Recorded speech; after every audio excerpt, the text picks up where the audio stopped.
Hello guys, ਹੋਰ ਕੀ ਹਾਲ ਚਾਲ? ਚੜ੍ਹਦੀ ਕਲਾ ਤੇ ਚੜ੍ਹਦੀ ਕਲਾ ਹੀ ਹੋਣੀ ਚਾਹੀਦੀ ਹੈ। I hope you all guys are fine. Welcome to our new vlog. So, our today topic is the most mysterious temple of Lord Vishnu. So, आज हम देखेंगे रहस्यमयी मंदिर विष्णु जी के। तो let's start the video first. Tirupati district, Andhra Pradesh, साल 1979। नवंबर की कोहरे भरी रात। तिरुमला के पहाड़ियों में बिल्कुल सन्नाटा था। हर कोई गहरी नींद में सो चुका था। चारों तरफ इतनी शांति थी कि पत्तों की सरसराहट भी सुनाई दे रही थी। और तभी अचानक पहाड़ी की चोटी पर बने एक मंदिर में से घंटों की आवाज गूंजने लगी, जिससे पूरा तिरुपति शहर कांप उठा। सब हैरान थे, क्योंकि इस समय किसी का भी मंदिर में जाना मना था। लोगों को लगा कि हो सकता है कोई भक्त गलती से अंदर ही छूट गया है, लेकिन रात को मंदिर को खोला नहीं जा सकता था, इसीलिए सुबह तक का इंतजार किया गया। अगली सुबह जब मंदिर के दरवाजे खुले तो वहां कोई नहीं था, और तब लोगों को समझ आया कि ये कोई इत्तेफाक नहीं, एक चमत्कार था। इस मंदिर में, जहाँ ऐसे चमत्कार हर रोज होते हैं, एक ऐसा मंदिर जिसे धरती का वैकुंठ कहा जाता है, जहाँ के देवता सदियों से कर्ज में है।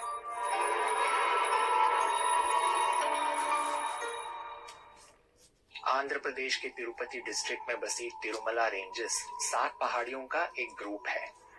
ये पहाड़ियां शेषनाग के 7 सिरों का प्रतीक है। इस रेंज की 7वीं पहाड़ी वेंकटाद्री पर बसा है कलयुग का विष्णु धाम, श्री वेंकटेश्वर टेम्पल यानी तिरुपति बालाजी। यहाँ के भगवान वेंकटेश्वर यानी बालाजी भगवान विष्णु के ही एक रूप है। वेंकटेश्वर की ये मूर्ति किसी इंसान ने नहीं बनाई है, बल्कि ये इस जगह पर खुद प्रकट हुई थी। ऐसा माना जाता है कि बालाजी ने धरती पर अपना ये अवतार पूरी मानव जाति को कलयुग में होने वाली परेशानियों से बचाने के लिए लिया था, और इस मंदिर से कई सारे चमत्कार जुड़े हुए हैं।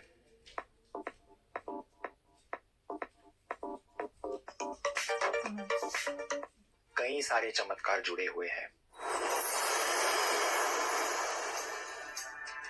साल 1979 में पूरे साल बारिश न होने के कारण तिरुपति में पानी की बहुत कमी हो गई थी।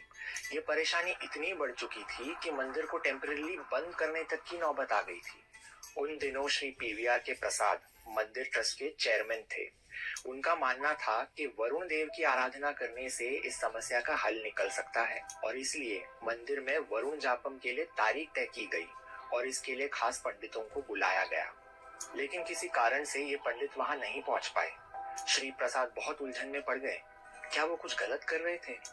तब वो बालाजी की तरफ मुड़े और उन्होंने भगवान के सामने हाथ जोड़कर उनसे एक इशारा मांगा, और फिर उस रात पूरा मंदिर घंटों की आवाज से गूंज उठा।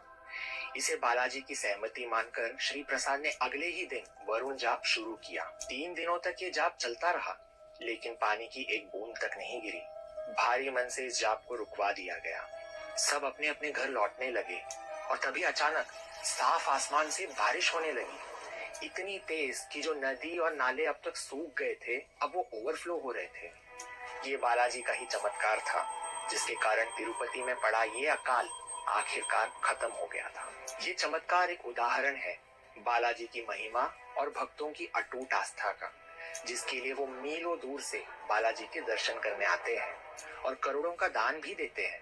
और ये दान सिर्फ धन के रूप में ही नहीं, अन्य रूप में भी किया जाता है, क्योंकि इस मंदिर की एक खास प्रथा है केश दान की। क्योंकि हिंदू धर्म में बालों को बहुत महत्व दिया जाता है।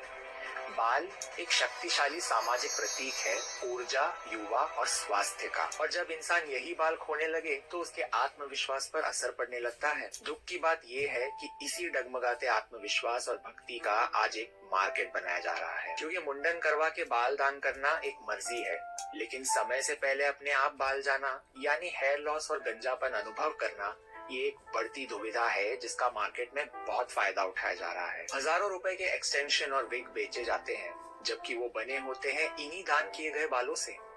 वहीं ये तेल लगाने से बाल आ जाएंगे या ये 10 दिन में बाल उगाइए जैसे विज्ञापन जो मिस इन्फॉर्मेशन पैदा करते हैं। हेयर लॉस की समस्या गहरी होती है, जिसके कई सारे कारण हो सकते हैं। खान पान, कोई बीमारी का मौजूद होना, हॉर्मोन्स, अक्सर ये परिवार में पूर्वजों से मिला जेनेटिक हेयर लॉस भी हो सकता है, जो अन्य कारणों के चलते युवाओं में ही शुरू हो जाता है। मैं खुद भी इस असुविधा का भागीदार रह चुका हूँ। जबकि चौंकाने वाली बात यह है कि इस बढ़ती समस्या को सुलझाया जा सकता है बस थोड़ी सी जागरूकता के जरिए।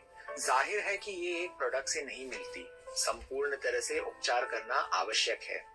ये समझकर ट्रीटमेंट करने वाले काफी विकल्प नहीं है, लेकिन है जरूर, जिसमें से एक है त्राया। इनके फ्री हेयर टेस्ट के थ्रू त्राया पता लगाता है कि आपके हेयर फॉल पे असर करने वाले छुपे हुए कारण, फिर उसी मुताबिक आयुर्वेद के सिद्धांतों पर बनी एक हेयर ग्रोथ रूटीन सजेस्ट की जाती है, जो आपके कारणों के लिए स्पष्ट रूप से तैयार की गई हो, जिसमें केवल प्रोडक्ट ही नहीं पर डर्मेटोलॉजी साइंस पर आधारित एक्टिव्स और न्यूट्रिशनिस्ट द्वारा दिए गए डाइट प्लान्स भी होते हैं। ऐसे ही ये प्राचीन और आधुनिक तरीके यानी एंशिएंट साइंस और मॉडर्न मेडिसिन को मिलाकर त्राया की रूटीन्स बनाई जाती है, जिससे कई लोगों की मदद हुई है, जिनमें सिर्फ मैं नहीं बल्कि मेरे कुछ सब्सक्राइबर्स भी हैं, जिन्होंने अपना अनुभव मुझे कमेंट्स में बताया था। अगर त्राया की स्टडी देखी जाए तो पता लगता है कि इनके 93% कस्टमर्स ने विजिबल रिजल्ट्स देखे हैं और मेरे कुछ सब्सक्राइबर्स ने भी त्राया की ट्रीटमेंट लेकर काफी बढ़िया रिजल्ट्स देखे हैं। बेशक कई लोगों की मदद हुई है, इसीलिए हम ये फिर से शेयर कर रहे हैं। अगर आप भी हेयर लॉस का सही तरह उपचार करना चाहते हैं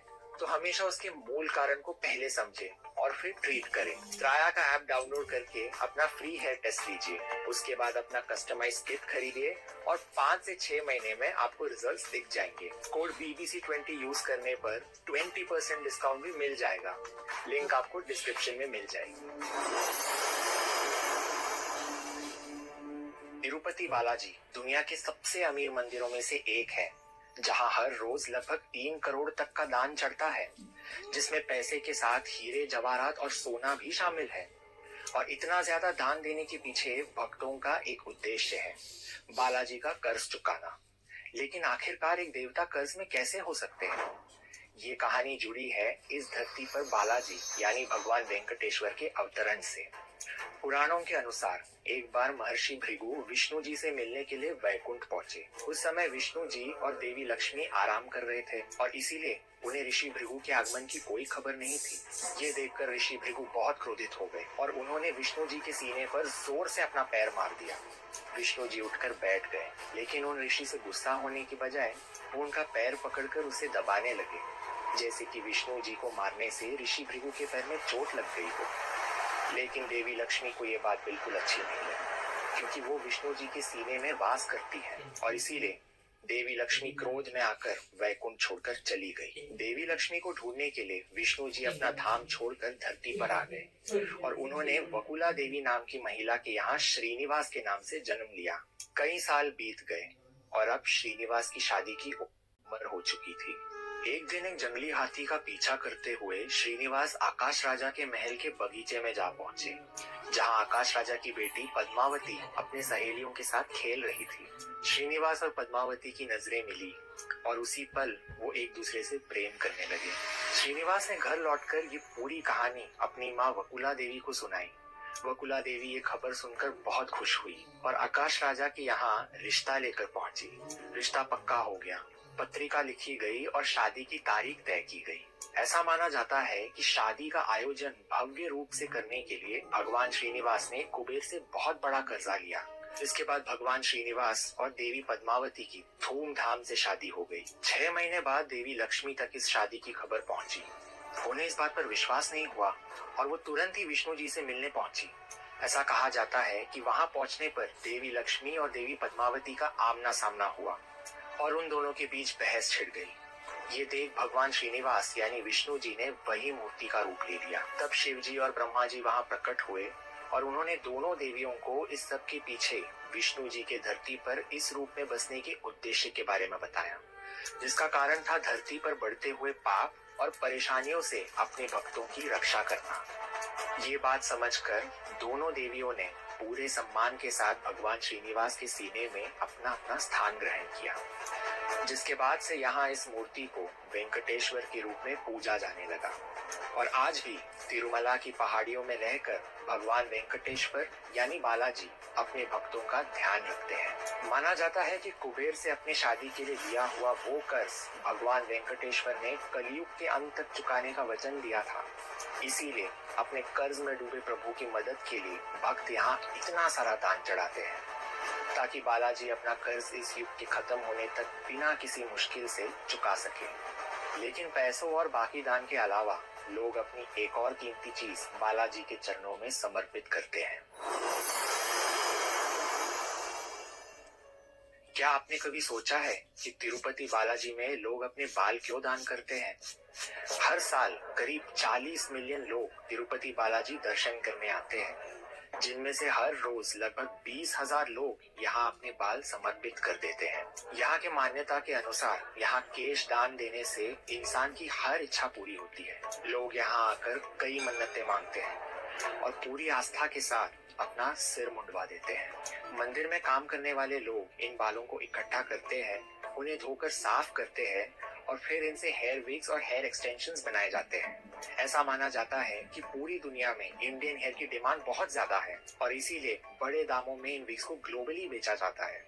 हर महीने मंदिर का ट्रस्ट इन बालों से लगभग 2 मिलियन रुपए तक कमाता है। इन पैसों का इस्तेमाल चैरिटी और बाकी सोशल वर्क के लिए किया जाता है। लेकिन यहाँ केश दान क्यों किए जाते हैं? क्या ये केवल एक कही सुनी प्रथा है या इसके पीछे कोई कारण है? कहानियों के अनुसार श्रीनिवास के रूप में जन्म लेने से पहले ही एक बार विष्णु जी तिरुपति आए।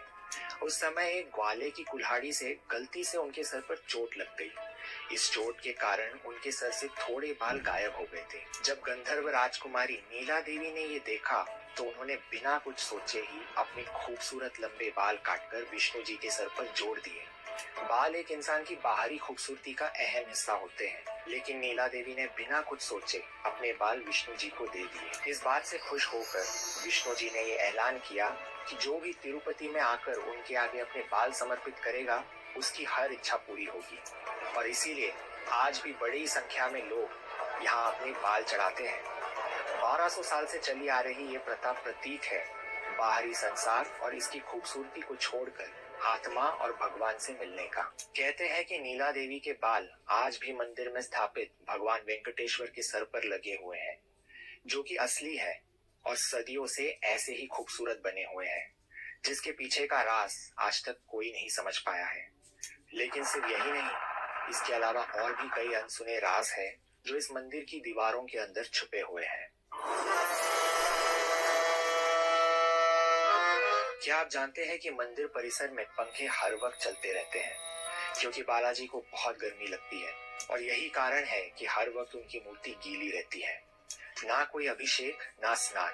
यहाँ के पंडित हर थोड़ी देर में कपड़े से मूर्ति को पोंछते रहते हैं, लेकिन फिर भी ये मूर्ति कभी पूरी तरह नहीं सूखती, क्योंकि कुछ ही देर बाद बालाजी के शरीर से गर्मी के कारण फिर से पसीना टपकने लगता है। सिर्फ यही नहीं, बालाजी की मूर्ति से हर वक्त ऐसी आवाज आती है मानो समुद्र की लहरें जोर जोर से किनारे से टकरा रही हो। लोगों का मानना है कि ये इस मूर्ति के जिंदा होने का प्रमाण है। कहते हैं कि बालाजी के चरणों से वैकुंठ की एक नदी बहती है, विरजा नदी, और मंदिर में बना कुआं भी इसी का हिस्सा है, जिसे बोम्मल बावी या टॉय वेल कहा जाता है। ये कुछ कारण है जो लोगों को यकीन दिलाते हैं कि यहाँ पर सच में श्री विष्णु का वास है। और तो और इस मंदिर में चढ़ने वाली हर चीज, भले ही वो दूध हो, फूल पत्तियां हो या कुछ और, सब कुछ मंदिर से लगभग 22 किलोमीटर दूर स्थित एक गांव से आता है। लेकिन ना तो आज तक किसी ने इस गांव का नाम सुना है और ना ही कोई इसे ढूंढ पाया है। इस गांव का एग्जिस्टेंस आज भी एक बड़ा राज है।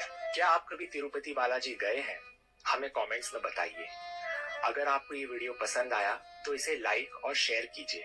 सो ये थी हमारी आज की वीडियो, जिसमें तिरुपति बालाजी का पूरा रहस्य बताया और मूर्ति के बारे में बताया, और कि जैसे वो लोग अपने बाल समर्पित करते हैं, दान करते हैं, जो जितने भी रिचुअल्स होते हैं, तो उसके बारे में काफ़ी, जैसे दान लोग चढ़ाते हैं वो भी दान के बारे में बताया।